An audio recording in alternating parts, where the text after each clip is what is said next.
This video is important for me. I really needed to say something. I really needed to talk about what I'm going to talk about in this video.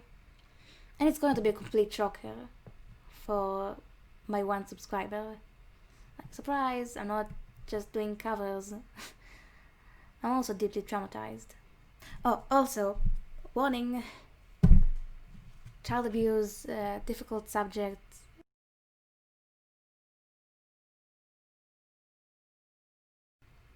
So I wanted to film a video, a reaction video to the articles written about me, but I realized halfway through that it's going to make no sense to anybody if I just try to tell it between articles. It's going to be a really messy video if that would be the case. So I wanted to make everything clear right off the bat. And they all left by now. Cool. I don't need people to watch this. I mean, it would be very nice if I was heard, because honestly, I feel pretty alone lately and in general. But I can deal with that. It's an important story. It's an important thing I need to say. I need to tell someone. I need it to be out there. And it doesn't matter who listens and who doesn't. So, make yourselves comfortable, because we're going to jump right into it. I hear a lot of stories from other people about the time they went away from home. And they're always so cheerful talking about it.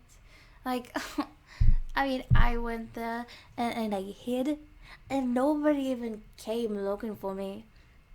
And then I came back after like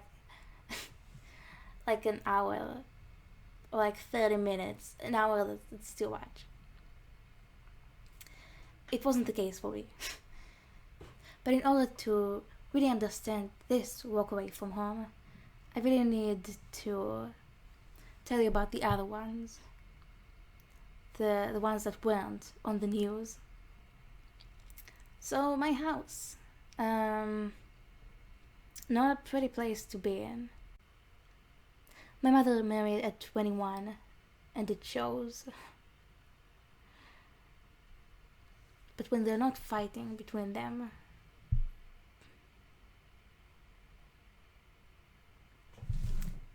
okay, that whole period of time, it was pretty difficult for me. I was outside of the home a lot. My father would point at the door and tell me, if you don't like the rules of this house, the door is open. And I left, obviously, all the time.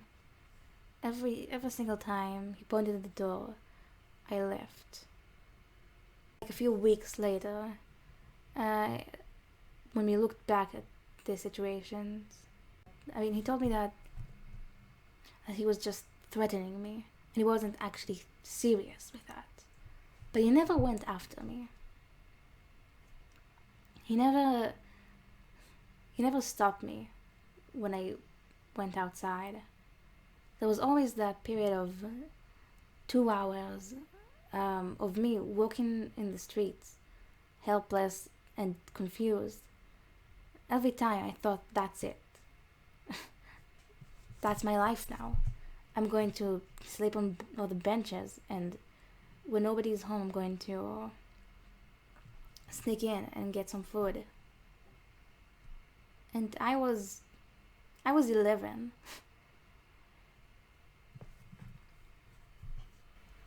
I call it my father kicking me out. I think some people would disagree with that, but those people are assholes. The first time he did it, my mom came after me, after a long time, and we sat together at a cafe, and we ordered hot chocolate and cried. But that was that was just the first one. Second one wasn't as special. I didn't get hot chocolate this time.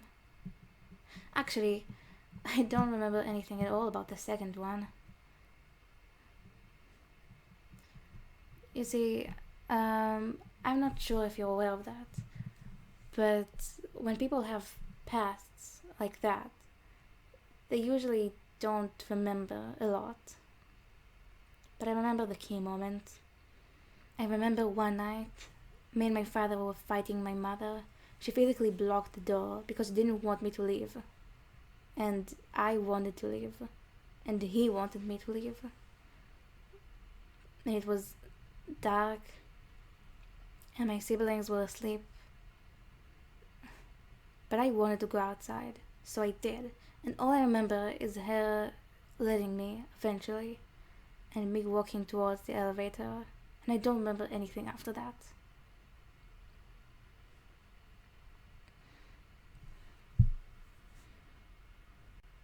Oh, you're probably wondering why the hat. It's because I like the hat. Am I deflecting?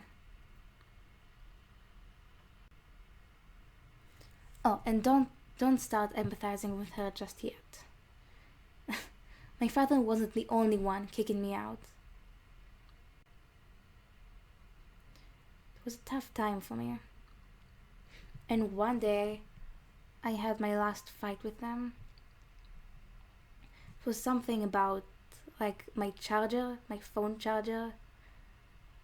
But it's really not about it. You see, that day was a very special day. It was my first suicide attempt.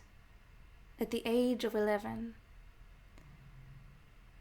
I decided that this fight was the last fight I'll have to deal with. I hated life. I hated my family. I hated everything. And nothing was worth it. So I wanted to kill myself. But obviously, it's going to be a little bit harder than that, because I was 11. What do I know about killing myself? I never met anybody who killed themselves. I don't want to jump out of the balcony. I don't think I even thought about that. But I did have. I read this article, well, just a title of the article about a girl dead after she inhaled helium. You probably know where I'm going with this. I mean, after a few years, last year I think, I searched for the article again, and it wasn't the helium at all. It was choked in the plastic of the friggin' balloon. But I didn't read the article. All I remembered was that the girl was dead after she inhaled from a balloon. So that's what I did. I was so inexperienced back then. I went to the store and I bought a balloon, like a big balloon with lots of helium in it. And I didn't know what to do after that. It was very confusing. I went on the street and I laid on the floor. I don't know why I chose to do it there. Like, somebody passed by me and I pretended everything is okay and stood up, and then I lied again on the ground. And I inhaled it. I closed my eyes and I was like, this is it. I inhaled it. And I died.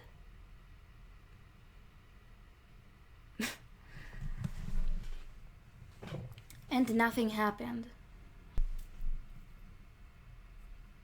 I didn't know what to do. I couldn't go back. No way. I had the change still.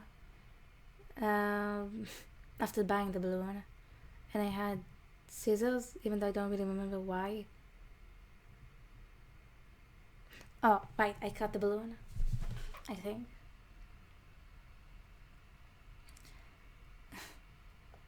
And what I did before that, every time something got unbearable, I was kicked out of the house. Every time something was horribly wrong, beyond beyond my capability of processing it, I walked away. So that's what I did this time, too. I walked and I walked and I walked and I didn't look back. And it was terrible. I hoped I'd die from not eating, from hunger or thirst. I decided not to eat anything and hoped I'd die in my sleep.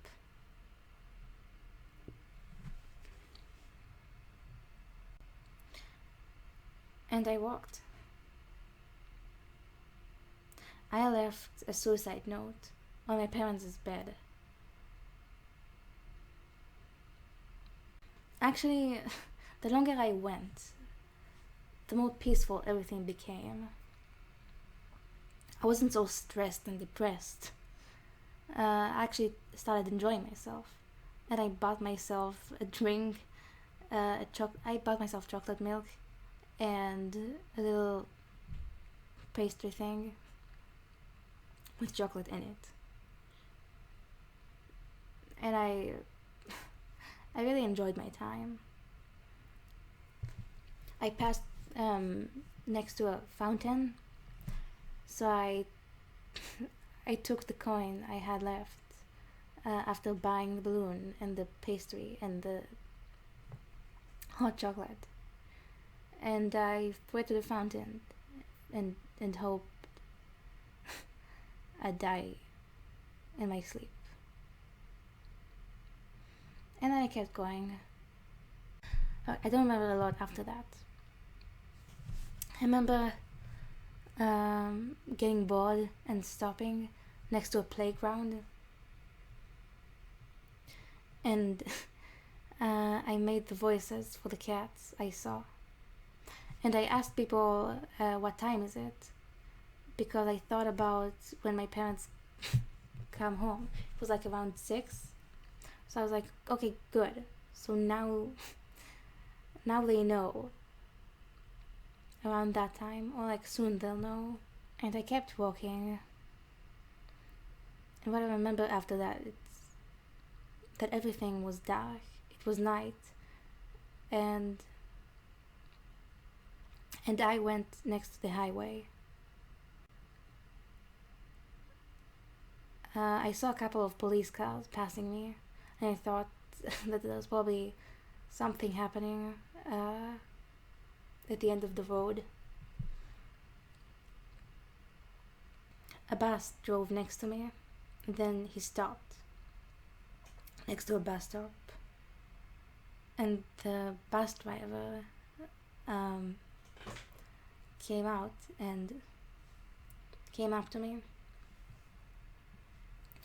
Like a lot of people in my life, like a lot of important people in my life, I don't remember his face or his voice or a lot of what he said, but I remember he asked me if I'm, and then my real name, and that was really confusing for me. And what I remember after that is sitting next to him in the bus stop and crying and crying.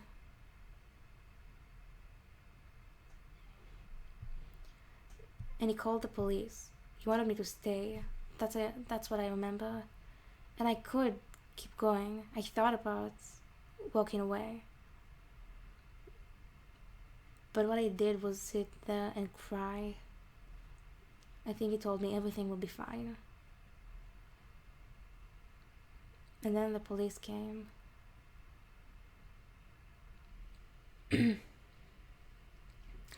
So So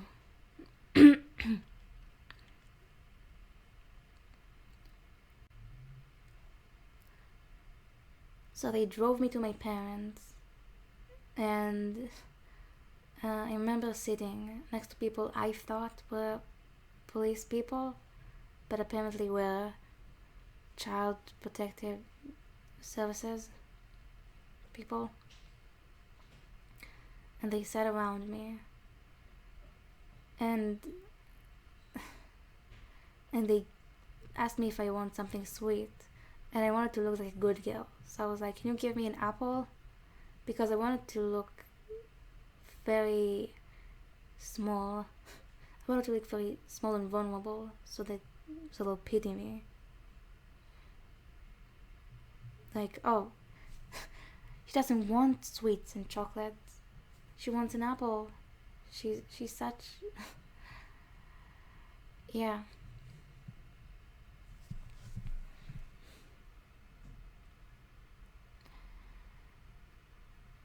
And my parents came in, and the psychologists, they explained to them the situation. They told them it was a cry for help.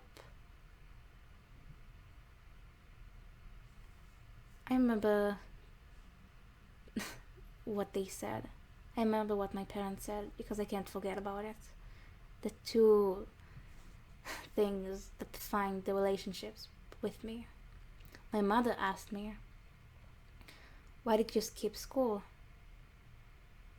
My father asked them, will medication help?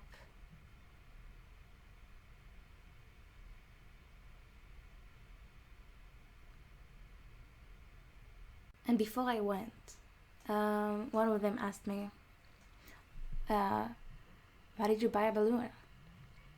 Because the mall camera caught me. And I didn't answer. I refused to answer. Like, I did answer, but I think I said something like, I don't want to say that. And she was like, well, usually people buy balloons for happy reasons. And I was like, no. No.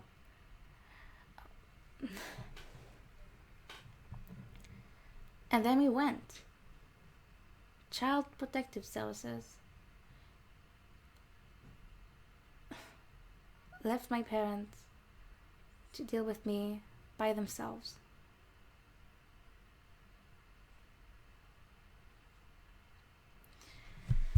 I have a whole rant about that one. If you want to hear, probably do it even if you don't. But not right now, because this video is long already. And that was my big walk away from home. I'm glad this story is out there now. I could tell you more about the other walks, the ones that weren't on the news. But that's a story for another day. So, leave a like, comment, and subscribe, and ring that bell. And by the way, I'm still living with them. I didn't get to move to another family. Just wanted to put it out there. Have a great day.